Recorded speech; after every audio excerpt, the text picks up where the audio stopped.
I'm Jerry Cesar. I've been involved in robotics for around 7 years, and I'm responsible for the camshaft identification as well as the report generation code.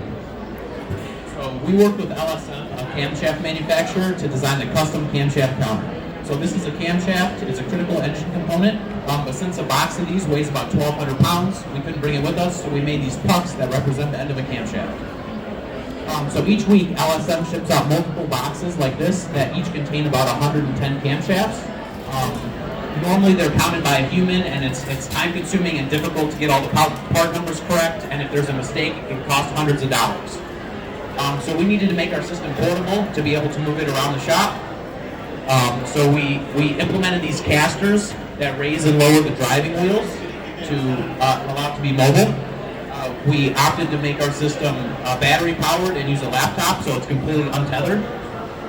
The battery powers this 5-volt light here, and it converts the voltage using a DC to DC buck converter. This light, the polarized lens on the camera, and this fixturing here that can hold a shield is meant to reduce glare, and we can adjust it to different lighting conditions. We 3D printed all of these pieces to hold the machine together.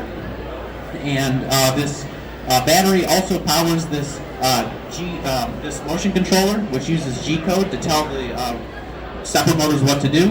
And as it moves, this energy chain protects the wires.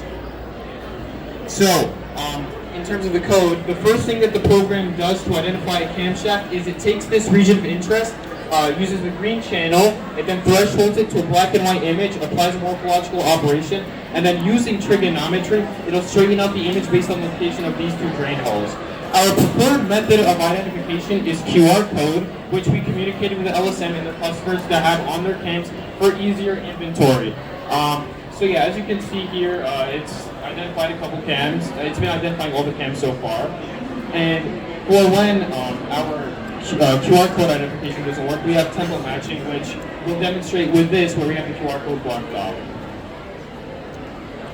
So as you can see here, it's identified this cam using template matching, which is comparing a template image to the ROI and seeing how similar they are. And based on that percentage of similarity, it'll determine which camshaft it is. So here we have a cam without any sort of identifying data on it, so let's see how it reacts to that. So it's marked as unknown, so afterwards we'll be able to come back and manually enter the data. And here, since there is no camshaft, it's marked it as not. So if we go back to the unknown cam, and then hit B, we can enter the type. And because it's red, I'll just hit red, and then now it pops up here. Now let's see the report. First we have to enter the box number. It'll take a couple seconds. And we communicate with the L7 and their customers to create this report. So the first thing it does is it takes a high quality image where all the camshafts are visible, color codes it, and pastes it onto this template. It then gives us counts and automatically uploads it to Google Drive each time it runs, so that it's easily accessible. Our system's actually been in place at LSM for about 2 months now. It's been working great. It's saved LSM a lot of manpower and money. And a supplier even said that they would be interested in purchasing a product to use on their own system. And it's great to use computer vision in different industries as well.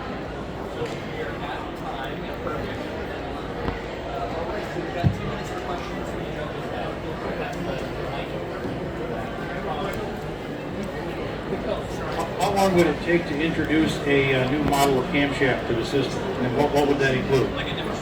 Yeah, like a different color, different. It's almost nothing. So different part numbers, you would just have to make a different, have it scan different QR codes, and just put a different template in there. So you can change that in a few minutes. Because all the parts look the same on that.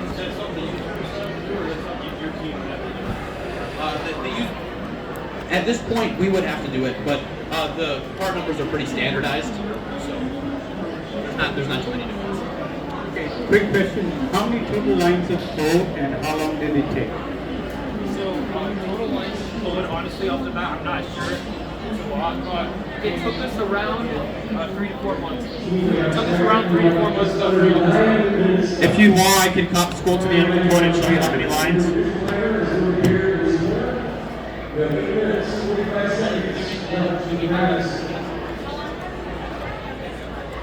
We've been working on this project for about 4 months. Yeah.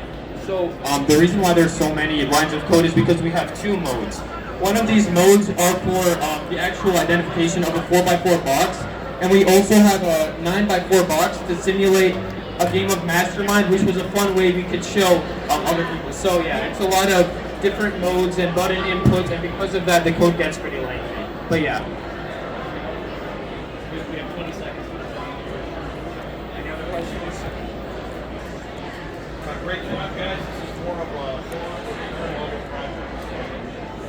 So my quick question for you is, why is the camera close up and panning as opposed to a high resolution camera far away? This is the reason. When people, like this is a camera picture taken by a person, when it's taken from so high up and far away, you can't even see all the camshafts in the picture. You have to get close up to get a good resolution to see everything. Thank you.